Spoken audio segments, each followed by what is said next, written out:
All right, y'all. I know y'all all been checking out this P. Diddy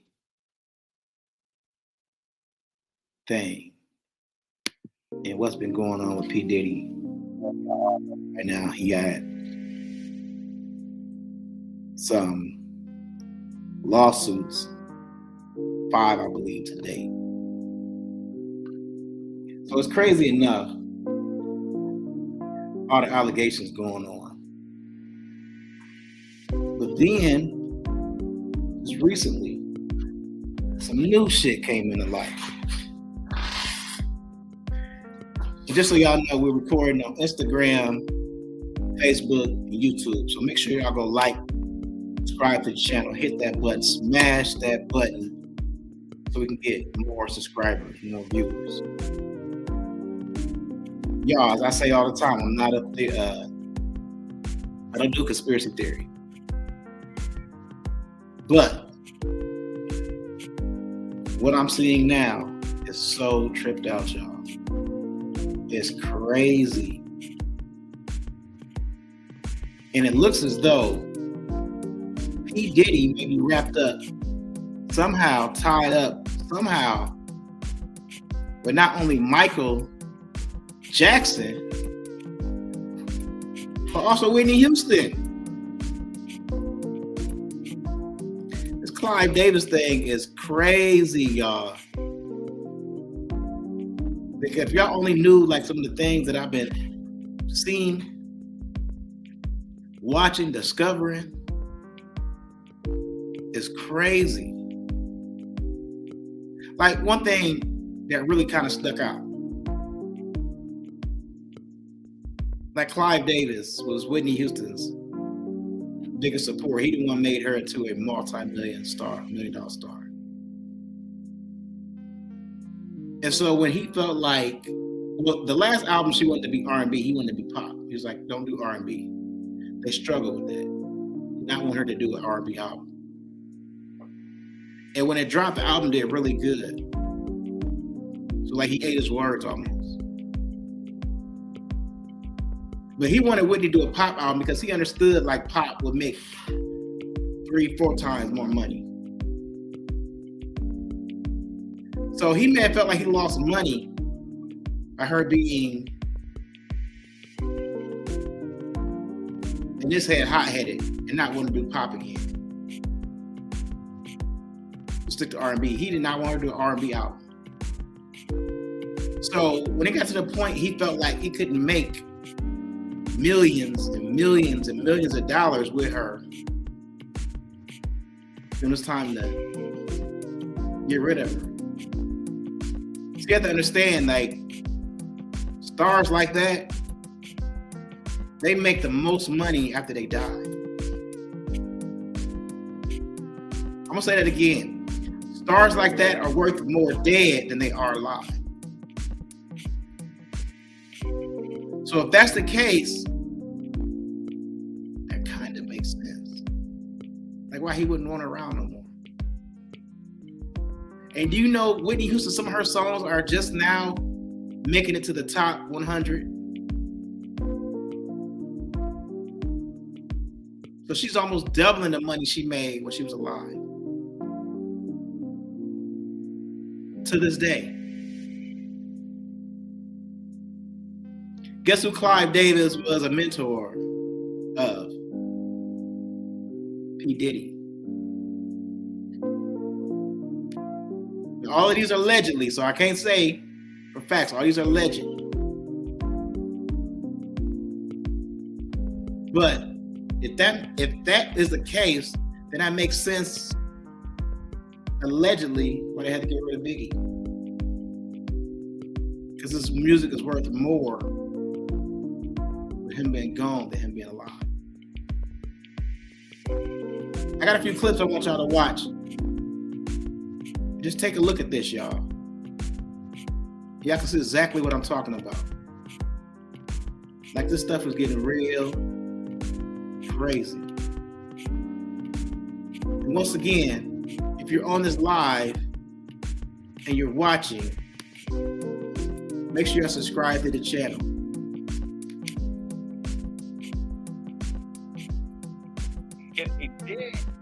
attempt to kill me or killed me like they killed Michael Jackson or JFK, or Aaron, what is the guy's name? Aaron Carter, the guy who wanted to talk to me about the Harley Pasternak situation. If they did do that, they would say, oh, it's Ye's mental health. So I own half of Sony's publishing and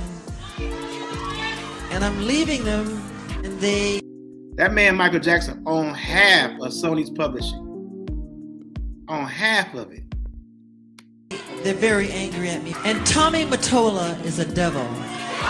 So it looks like Kanye West's claims that Michael Jackson was eliminated by industry higher-ups are back in the spotlight, and it's all thanks to this new lawsuit that was filed against Diddy. Now, if you're wondering what Diddy has to do with Michael Jackson's death, well, prepare to have your mind blown because the details are absolutely insane. So you remember how Kanye revealed his former personal trainer, Harley Pasternak, tried to institutionalize him, and then everyone claimed Kanye was crazy? Well, what's actually crazy is that Harley was revealed to have previously worked as an intelligence agent for the Canadian military, and it now turns out Michael Jackson might have had his own Harley Pasternak. It's this guy, Fahim Muhammad, who also happens to be Diddy's chief of security. Fahim was mentioned several times in the latest lawsuit against Diddy filed by producer Rodney Lil Rod Jones, and according to Lil Rod, Fahim acted as the connection between Diddy and law enforcement, ensuring that Diddy could run what Lil Rod called criminal enterprise without any interference from the authorities. But that's just the tip of the iceberg. There's much more to unpack here. From Fahim's alleged ties to government intelligence agencies, Michael Jackson's war against Sony Music, Diddy's connection to Sony Music higher-ups, and much, much more. So let's get into the details.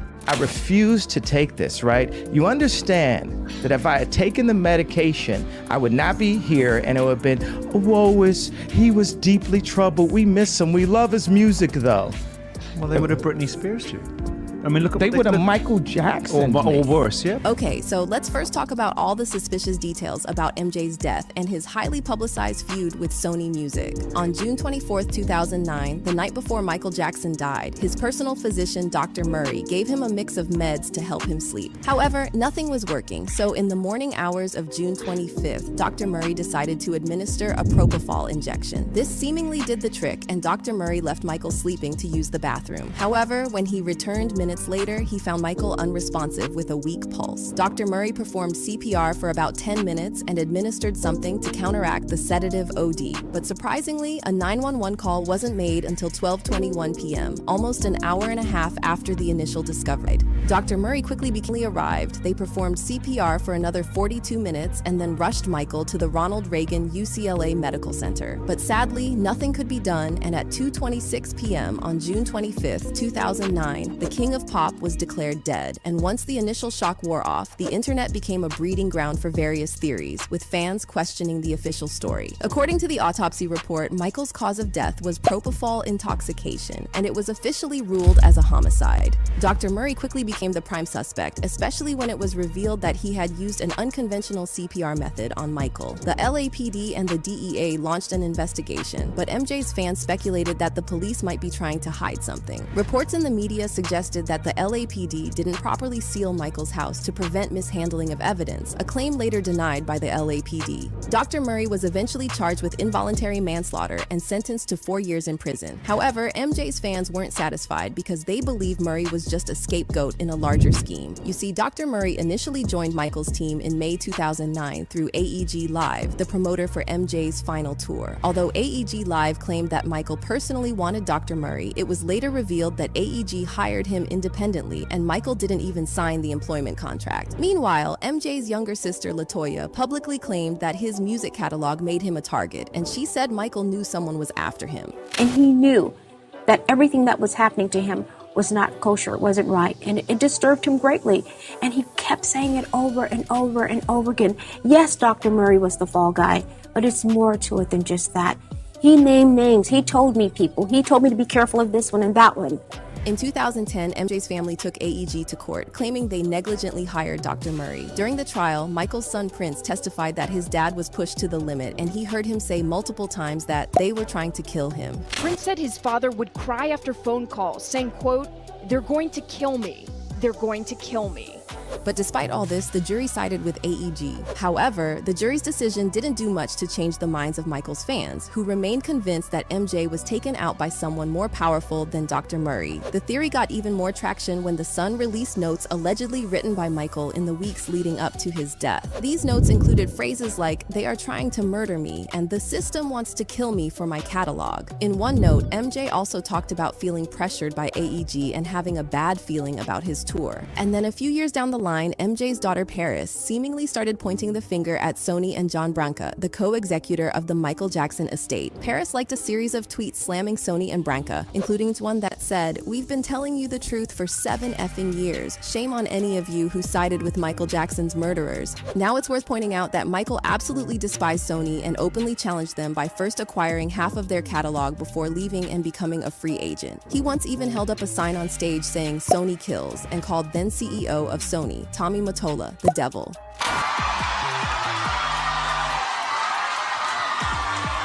I've generated several $1 billion for Sony, several billion, and they really thought that my mind is always on music and dancing, and it usually is, but they never thought that this performer, myself, would outthink them. Yeah!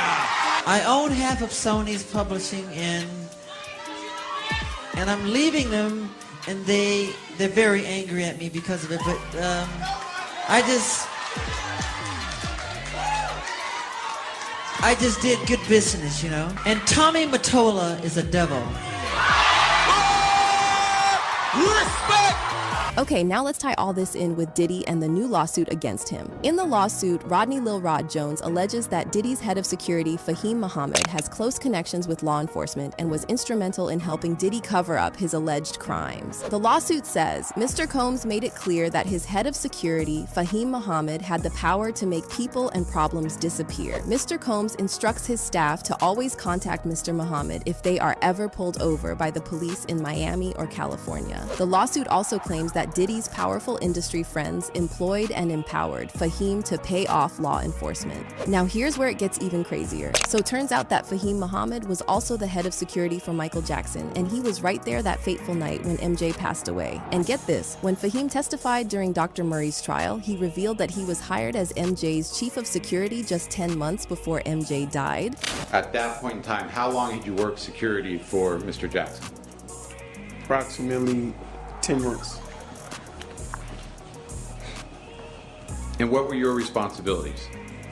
I was the chief of his security, so my responsibilities ranged from making sure his house was protected, making sure his children were protected, and making sure his day-to-day activities and movement was all safe and planned and mapped out. Now here's another wild part. Fahim had just graduated college with a business degree when he was hired as the head of MJ's security, and he was either 20 or 21. So we're supposed to believe that the king of pop decided to make a 20-year-old with no experience his chief of security? Well, not exactly. According to social media user Ian Carroll, who recently went viral after investigating the connection between Diddy and Michael Jackson, someone else might have done the hiring on behalf of MJ. For most of Jackson's career, his head of security was Bill Bray, who was his mentor and basically his father. And the two were extremely close. Bill ran his security until he was 70 when he retired, and Jackson continued to pay his medical bills until he died at age 80. But then once Bill retired, Jackson was then protected by other security people that came and went, and he wound up with this guy who has direct connections to Diddy's blackmail operations, who was directly complicit in covering up crimes for Diddy and covering up murders, covering up drug use, prostitution, human trafficking. This is the guy that was protecting Michael Jackson the day that he died. The day that he was overdosed on drugs, after he was probably already asleep, and the only witnesses, there were no witnesses to the crime.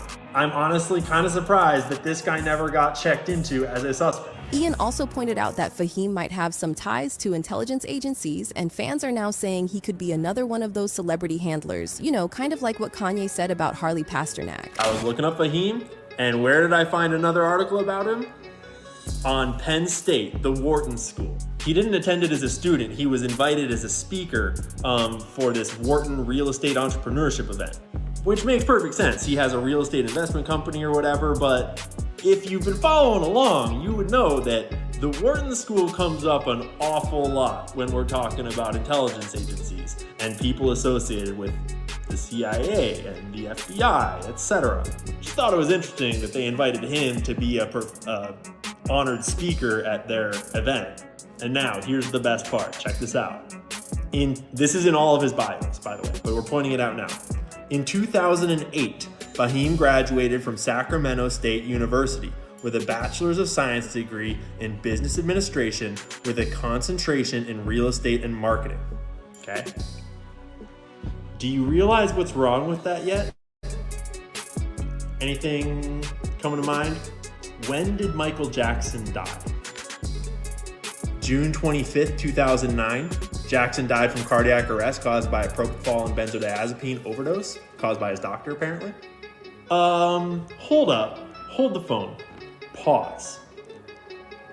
Why is a dude who just graduated college last year with a business and real estate degree the head of security for the king of pop, for Michael Jackson, the most famous musician of all time? What's going on?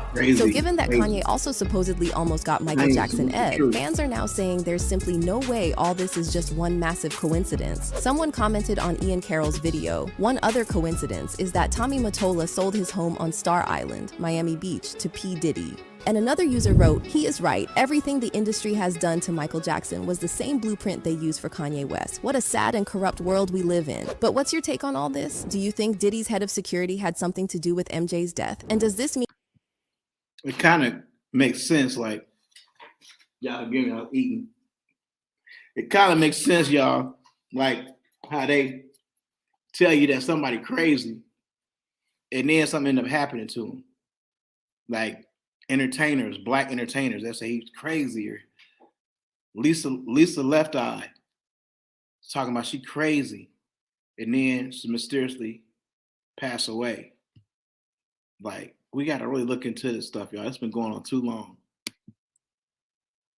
I'm gonna try to see one more thing, and then we're gonna get out of here. I want y'all to like, share. If you like the content, make sure you're sharing it. That way I can get this out to more people and do more of these podcasts. And tell me what y'all think too. We're gonna watch a little bit of this one, y'all. Gets crazy, y'all. Holy smokes. You're not going to believe this, but there is, in fact, a Diddy and Michael Jackson connection. Yes, the lawsuit that we have been covering and following, so much being revealed. You're not going to believe that somehow it is connected to Michael Jackson and his death. And I got to be honest, I'm kind of terrified. I think this is going to be the last day that I cover it because we're getting close to something that is very dangerous, I believe. Plus, later on in the show, I would definitely not say that Sexy Red, the artist, is an example of Black excellence, but perhaps Kamala Harris and Joe Biden think that she is. Yes, because her music was being featured at a White House event on Black excellence. And lastly, we have actress Erin Moriarty. Do you remember this before and after picture of this young actress that was circulating, and conservatives were saying we should talk about all of this Botox and filler that these young people are getting? Well, she ended up just leaving social media because she felt bullied and upset. And I want to say that after looking into the story, conservatives were at the very least misinformed regarding the photos, and she is maybe owed an apology. All that and more today coming up on Candace Owens.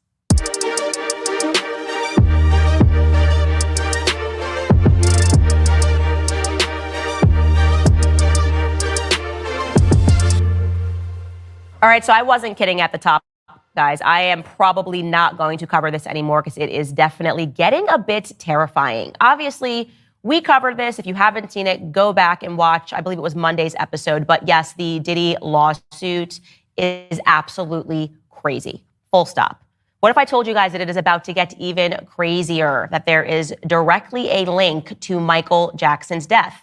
I want to be clear that when everything was going on with Michael Jackson, the lawsuits, his death, I thought that we were in full conspiracy theory territory when people were saying that Michael Jackson was killed. I actually know a lot of people that are in the industry who believe that Michael Jackson was killed. And I just thought, It just sounds too whacked out to believe that somebody intentionally killed Michael Jackson. Of course, why would they do that? And also, I was believing the media. The media was extensively saying every single day that he was a pedophile, even though he factually won his case.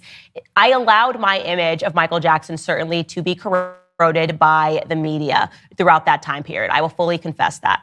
Now, I want to remind you, before we get back into Michael Jackson, what we learned in the Diddy documents, just to very quickly recap. Well, if you read through them, again, these are all allegations, but you will come out of it understanding that there is allegedly some sort of a blackmail ring that is operating throughout Hollywood, and that artists that are producing music are actually being controlled via being induced into drugs at parties, and then what takes place is they're being recorded, and sometimes they're being recorded while they are committing sexual acts with minors.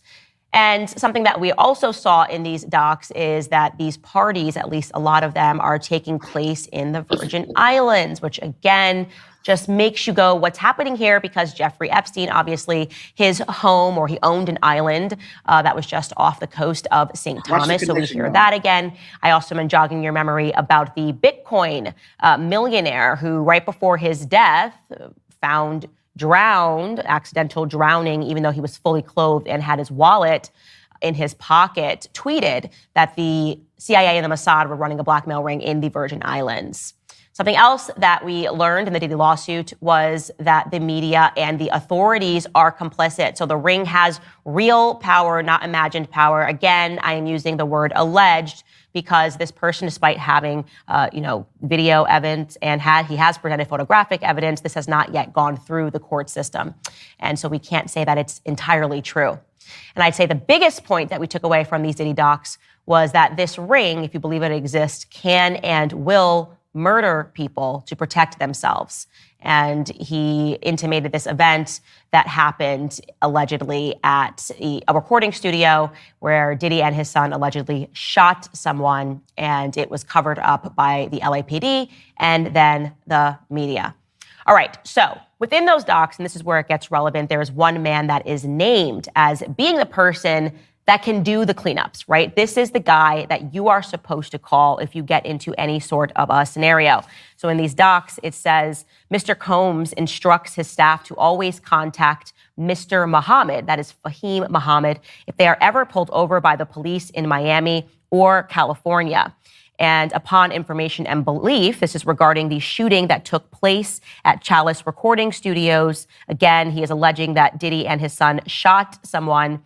And after that shooting, the documents say explicitly that Mr. Muhammad spoke with the LAPD after G was shot at the recording studio. The LAPD was in the recording studio and witnessed the blood in the restroom, and they went with the bogus claim that the shooting of G occurred outside of the studio. This was all thanks to Mr. Muhammad's connections within law enforcement. So again, what we are seeing there is that you call this guy and this guy will make it disappear, and the media will report whatever the incident is in a capacity that covers up the crime, allegedly. Well, guess what, ladies and gentlemen? The cleanup guy, Mr. Fahim Muhammad, was also on the scene when Michael Jackson died. So I want to introduce you to and allow you to listen to Ian Carroll. He's an independent journalist that is investigating everything that is going on, and he explains that connection that Fahim has with Michael Jackson. Take a listen. So this new lawsuit just came out that shows tons of evidence that P. Diddy, Puff Daddy, has been running a sexual blackmail operation very much like Jeffrey Epstein, but in the rap and music industry for basically 30 years.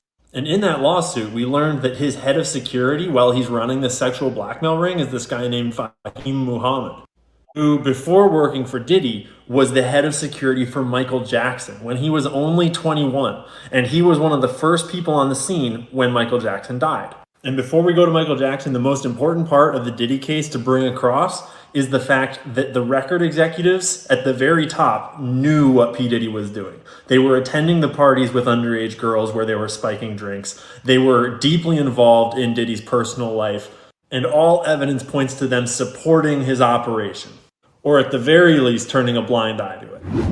So yes, this is obviously huge. It's also potentially terrifying. And now, if you want to be rational and use the rational side of your brain, you just go, okay, well, this could just be a coincidence, right? Like Fahim Muhammad, he is in security. And yes, he obviously is high up in security. He was providing security to Michael Jackson. He happened to die on his watch. Big deal, right? Big deal. Well, I think that would lead us to the question of who exactly is Fahim Muhammad, because that's kind of a big first job to have. You're 21 years old and you're protecting the king of pop. What exactly are his qualifications? Let's go back to Ian Carroll and his reporting. And now, here's the best part. Check this out. This is in all of his bios, by the way, but we're pointing it out now.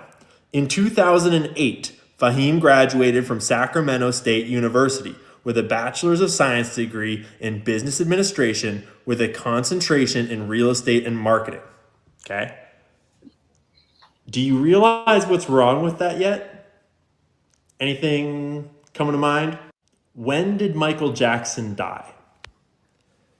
June 25th, 2009.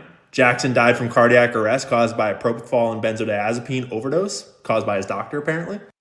Hold up. Hold the phone. Pause. Why is a dude who just graduated college last year with a business and real estate degree the head of security for the king of pop, for Michael Jackson, the most famous musician of all time? Yeah, that is remarkably suspicious. And if we had a media that was interested in actually presenting the truth and not just propagandizing on behalf of the state, they would probably explore and look deeper into who this character is. But of course, that's not what the media does. Instead, they are meant to convince people of certain narratives. And like I said in the past, I've been a victim to that. I was obviously very young when everything was going on with Michael Jackson, and I believed the media, which is why I was kind of stunned to kind of go back and revisit the Michael Jackson case. And Ian has extensively unpacked that, revealing, and I did not know this, maybe perhaps because the media wasn't interested in telling us the end result. But yes, the FBI raided Michael Jackson's home. They poured through hours upon hours of the video footage that he had, other materials, documents that were in his house, trying to find this connection to Michael Jackson and potential child abuse. And what ended up being the result was that they could not find a single shred of proof that Michael Jackson had abused any children. And yet, despite this, the media convinced us that he was a pedophile, or maybe they didn't convince you, but they definitely did a good job convincing me that Michael Jackson was a pedophile. And to be clear, maybe it's perhaps the lack of evidence that was ever uncovered. Michael Jackson was found not guilty of all of the charges that were brought against him. But that didn't stop the media's obsessive attacks against him. They still wanted people to believe that this man was a bad individual. And so they shifted their claims and they started revealing in so many articles, so many front page news pieces were written to tell the masses that Michael Jackson was a raging anti-Semite. It is a fact, by the way, that Michael Jackson did keep a list of people in the industry that he said were his enemies, okay? On that list were people that all happened to be Jewish. So it was lawyer Gloria Allred, music exec Tommy Mottola, Rabbi Shmuley Boteach, you may have heard of him, and I'm going to mention him later, Israeli illusionist Uri Geller, and also Michael Jackson's former manager, Dieter Weisner. Now, to be clear, it was Dieter himself that revealed that Michael Jackson had this list. But he says that Michael Jackson was just paranoid, that Michael Jackson thought that these industry people were all colluding to try to ruin his life and to take over his life. And again, that was just Michael Jackson being crazy and being a raging anti-Semite. Well, Ian Carroll also investigates those claims as well. Take a listen. And yes, Jackson did say that the Jews are, probably referring to the Jews in the music industry, are like leeches and that they took everything from them and that they did it on purpose. But when you look into those allegations or those insults, you realize that because of his will that was probably fake and filed right before his death. So the will was signed on July 7th in Los Angeles by 3 witnesses. But Jackson's family pointed out that he was in New York that day, and there's video proving it. So they changed their story. But the witnesses definitely saw it, and it was just in New York. So anyways, because of this will, John Branca was put in charge of his estate, which included his net worth of $230 million, but far more importantly, his 50% share of Sony ATV worth $750 million. Yes, he was taking on Sony. He was going after the hand that feeds him. And when you look into John Branca, in 2003, Jackson fired Branca because he was siphoning money out of Jackson's accounts in collusion with Sony Music CEO Tommy Mottola and funneling it through a bunch of offshore accounts in the Caribbean. John Branca is Jewish, and Tommy Mottola is also Jewish. Wow.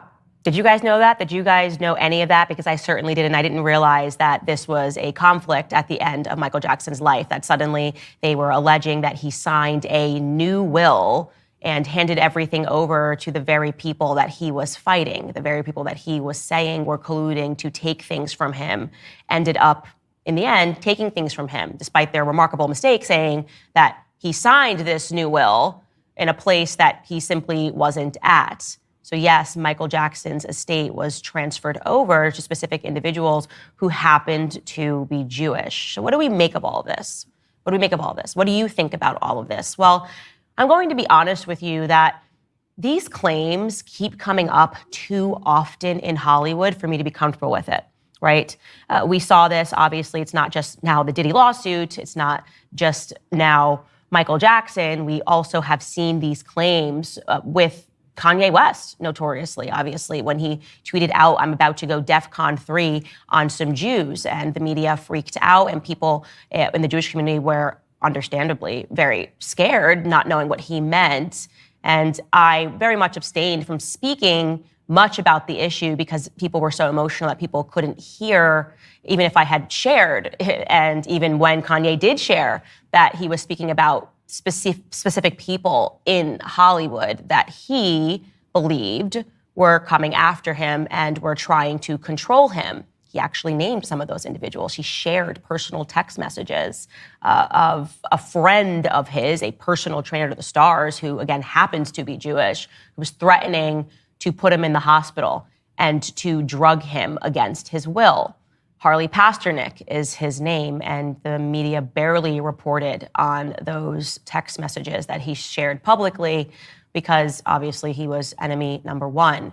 And here's what else I will tell you. When that Kanye situation went down, I was being threatened by a person named Rabbi Shmuley, person that Michael Jackson put on his enemy list, a person that I had never heard of, was threatening me and saying that unless I came out and said things explicitly against Kanye, he would effectively ruin my life. He said that he would take out a front page ad and smear me as an anti-Semite. And it wasn't just him, it was also his daughter. They were messaging me saying, "Don't mess with Jews." Very bizarre stuff, and they have not stopped, to be clear. And him and his daughter have consistently pulled clips from this show, taken them out of context, and tried to convince Jewish people that I hate them. Candace Owens is gripped with a poisonous, almost pathological hatred of Jews. It's actually become very serious. It's actually almost frightening. When you see a woman like Candace Owens blood libeling the Jewish people, Candace Owens is losing it. Her anti-Semitism goes by the day. There is something really, truly wrong with Candace Owens. You guys know that I dislike liars and anti-Semites more than anything in the whole entire world. And here, we have a combination of both. Candace Owens simply will not stop defending Kanye West. It's like an obsession. If she's unable to genuinely and authentically condemn what Kanye said, it says a lot about her. If you come for us, we'll come back at you with everything that we have. I have heard from hundreds of you who feel so backstabbed and betrayed and disappointed in Candace Owens and others who defended, who enabled and encouraged Kanye West to continue spreading lies and venom and medieval Jewish hatred. Candace Owens posted a picture of my face and my name and my account to her over 4 million followers yesterday, many of whom are violence crazed and unhinged. You really went after Candace Owens today. Why? That's a sliver of what she actually deserves. She is such a liar. She is an anti-Semite. She hates Jews. She has a thing with incredible, Jews. isn't it? Like, and weird. While Jews are being attacked around the world, she finds it really necessary to spend her time, use her platform to defend and protect Kanye West while she talks a Hitler lover. Crap about Kanye Israel. West is not just a anti-Semite. He's a Hitler lover. That's a different level altogether. Literally. She is abominable. I actually am disgusted by her because she hates Israel. We are coming for you, Candace, on the media, on social media, on Instagram, on Facebook, on Twitter. The more she defends Kanye West, the more we're going to call her out. Defending Kanye, we will come for you. It's utterly ridiculous. It's insane. I know many Jewish people watch this show. Many Jewish people are my friends.